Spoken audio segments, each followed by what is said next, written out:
we are going to give you a little bit of a side hustle, maybe just a little turnover of your own motorcycle, where you can pick a cheap motorcycle, turn it into $2,000 with just a little bit of elbow grease, maybe a little bit of work. So we've got our resident professional over here, Josh. All right, guys, so the objective is to take $500, spend it on a motorcycle, and then with a little bit of time, you turn that into approximately a $2,000 bike.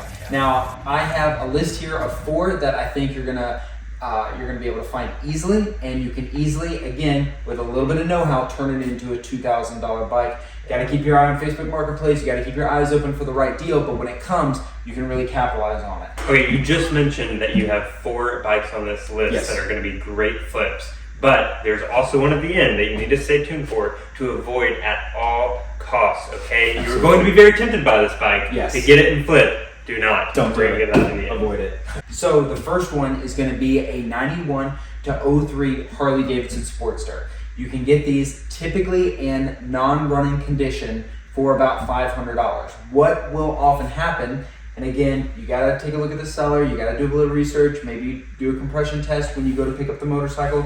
You want to make sure that the engine transmission itself is in good condition.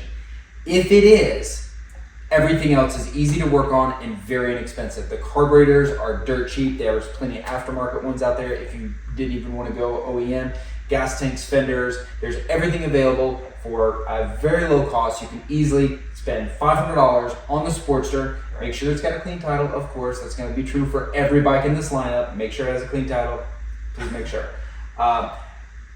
Buy the motorcycle, spend a little money on some parts, clean the carb, do some basic maintenance, and given the relative condition that you started at, you can very easily turn it into a $2,000 bike with maybe just a few $100s worth of parts and a little bit of maintenance. Right. Plus with the Sportster, those tend to hold their value over time. So really you got to find the deal to get into it. Right. But good resale value, they hold their value, and everybody's looking for a Sportster, even the older models.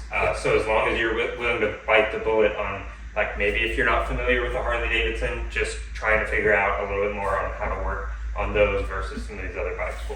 And the other thing that I'll mention, of course, you have the 883 and the 1200. I would say it typically, traditionally, historically for me, has not been worth it to pay the premium for a 1200 model, especially if this is your goal. Is your goal just to flip it? Or honestly, if you just want to do what I more frequently do, is I will buy it for cheap, fix it up, ride it, and enjoy it. Not with the purpose of making money. Yeah. However, the purpose is to enjoy it, to get my hands dirty, to be out in the shop, to learn a new skill set. That's what I ultimately think is the point. If you want to make money, then go get a regular job.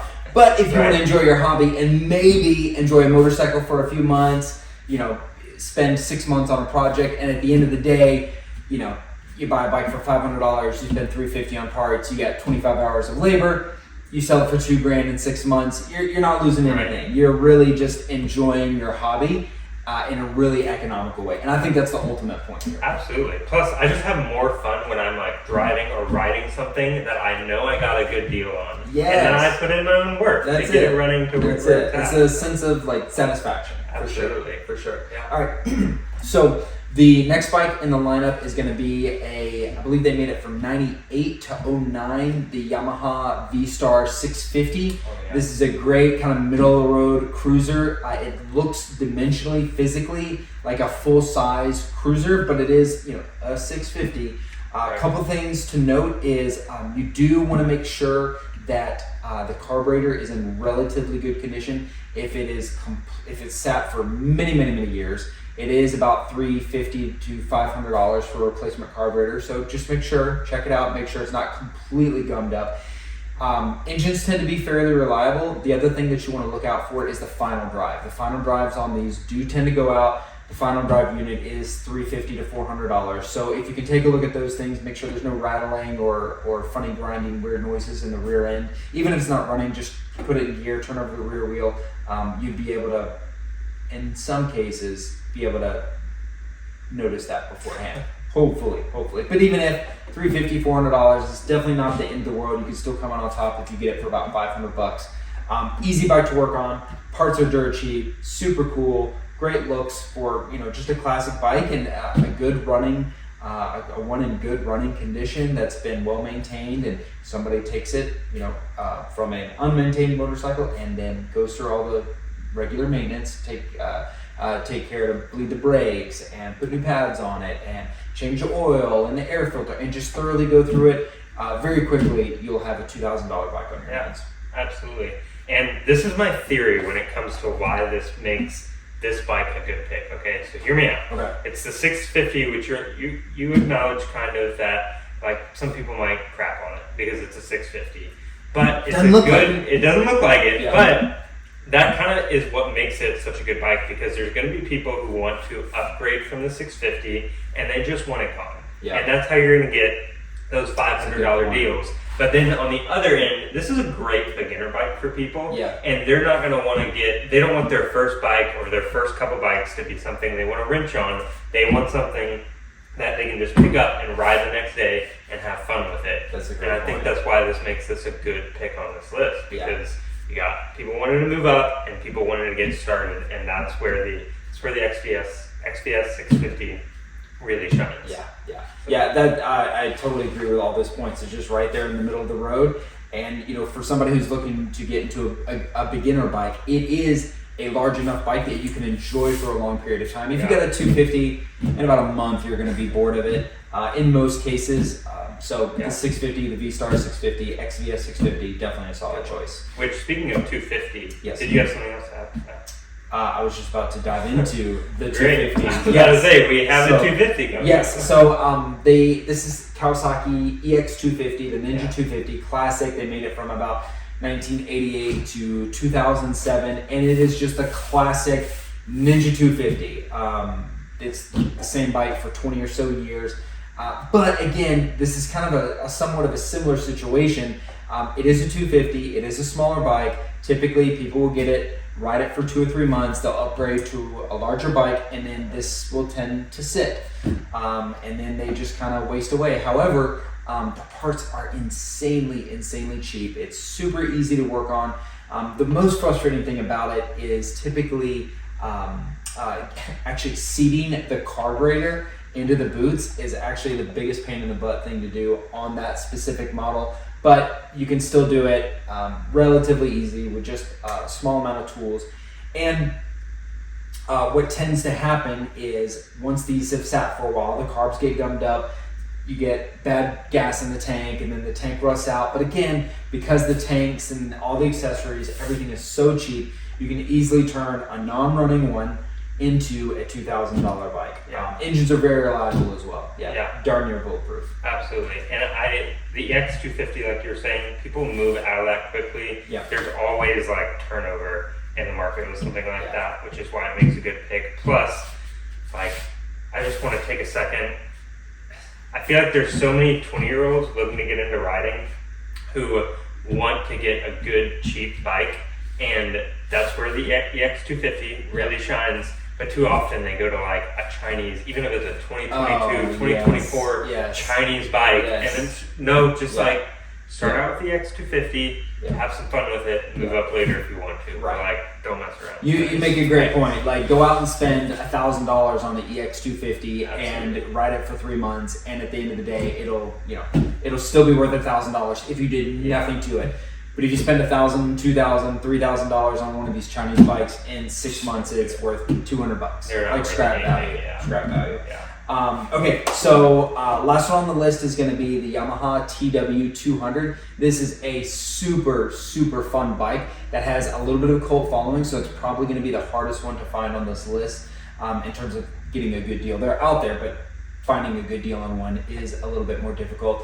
Engine's bulletproof. They're dead simple to work on. They're literally the easiest bike to work on this entire list. But because they have such a cult following, you can find them kind of on the outskirts of maybe a major city for about $500. Negotiate a little bit. It will be tougher to get to that $500 mark, but I guarantee if it's not running and you get it running and you're able to do some basic maintenance in no time, you should have a $2,000 little dirt bike, enduro, fun little bike to ride and cruise around on. They're fantastic bikes. Tons of aftermarket stuff out there for them. They're super comfortable. They're great off-road. Just really a great all-around bike. You don't want to go You don't want to try and go highway speeds with it. Won't quite do that. It'll get you up to 60, maybe, eventually. Yeah. But it really shines off-road. $500, easily turn it into a $2,000 bike. Yeah, I feel like a lot of those enduros and dirt bikes, they hold their value so well, and you can find them so cheap. Yeah. And that's just, like you said, the TW200 is a perfect example for that. I feel like there's not really any reason to look outside of the TW200, like in the similar class. I feel like that's just a great bike to get into it. Yeah, absolutely. Or just have fun with it sometimes. Yeah, well, that's the ultimate goal, is you will have more fun per dollar on a TW200 than just about any other motorcycle. Absolutely. With probably without a doubt, more fun per dollar, for sure. Okay, so that's 4 bikes that you should buy for around $500. Yes. You should easily be able to find and flip for $2,000. Yes. There is one on this list. This is the 5th bike on the list that people think that they can buy cheap Correct. and flip. Yes. And you're going to tell us why we should avoid it. Please don't try to do it. If you see, and there's a ton of them out there, and that's going to be the Honda Shadow VT750, particularly as they get a little bit older, it's super easy to find them for about $500. I have found that they are extremely difficult to resell. So even if you were to find one that's in fair condition and you kind of bring it up to spec, you do all the maintenance, you polish all the chrome, you replace a bunch of items, you spend $300 or $400, you spend 20 hours, you do all this stuff, you're not going to end up with a $2,000 bike, unfortunately. Right. That's just the way it ends up. You're going to sit on it for 6 months and someone's going to offer you $1,200 and you're going to take it because you've been holding on to it for so long. Right. So Honda Shadow VT750, that would be one that I would avoid, even though you can get it for $500. Yeah. With all these the first 4 bikes that we discussed, Yes.